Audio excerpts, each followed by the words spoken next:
Le pré a dit Eshber. La guerre entre deux royaumes. Finalement, avec toute sa vie, la nation qui aime Dieu a remporté la victoire. C'est dire qu'il y a une guerre entre deux royaumes. Ces deux royaumes sont le royaume spirituel d'Israël et le royaume de Satan. Le royaume de Satan actuellement fait référence à la Grande Babylone. La Grande Babylone est le royaume de Satan dans les cieux. De la Grande Babylone.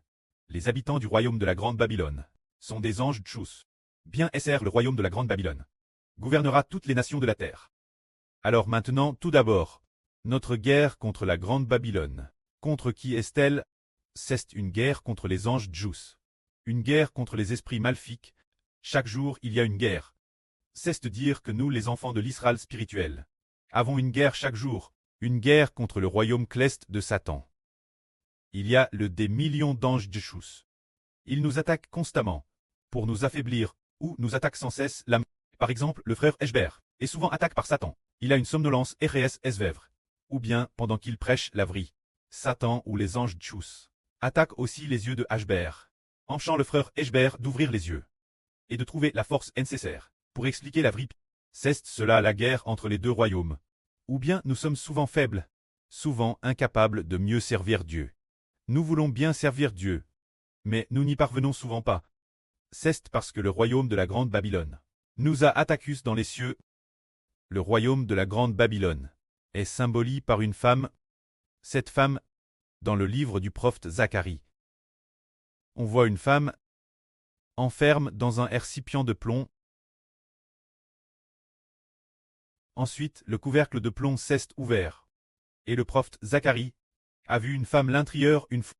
L'ange lui a alors dit, cette femme s'appelle l'iniquite, et qu'il faut l'emmener au pays de Shinéar, se dire Babylone. Babylone symbolise le psh, c'est-à-dire le royaume de Satan. Babylone, les esprits des anges tchous de Satan, sont tous Babylone, commettant toutes sortes de PSS. Alors quel genre de royaume la fin pourra le vaincre? C'est le royaume spirituel d'Israël qui le vaincra. La Grande Babylone avec les rois de la terre et les gouvernements terrestres nous persécutera. Prenons un exemple. Par exemple, le PCC nous persécute constamment. Ces policiers nous persécutent sans cesse. D'où cela vient-il? Quest qui leur donne cette idée de nous persécuter? Leurs dirigeants détestent profondément les croyants et leurs fonctionnaires nous détestent aussi. Cause de qui est-ce? C'est cause de la Grande Babylone céleste. Les anges tchous de la Grande Babylone mettent ces pensées maléfiques dans l'esprit de ceux qui sont au pouvoir. Ainsi, dès que les dirigeants apprennent que nous croyons au Seigneur et au pré-céleste, ils envoient leurs fonctionnaires subordonnés pour nous persécuter. Toutes ces persécutions, toutes ces tribulations viennent de la Grande Babylone. Et ce moment-là, l'apôtre Jean a vu une femme assise sur une bête et cette bête a 7 têtes et 10 cornes.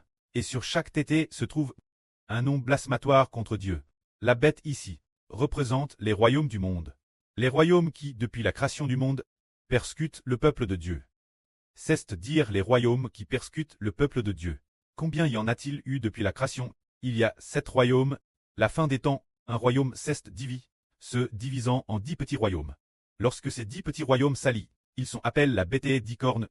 C'est pendant cette période de division et d'alliance, que la persécution est la plus sévère. Alors qu'il y a tant de pays sur terre, pourquoi seulement 7 têtes et 10 cornes sont-elles mentionnées? C'est parce que, bien que toutes les nations et tous les peuples du monde appartiennent à Satan, le peuple de Dieu,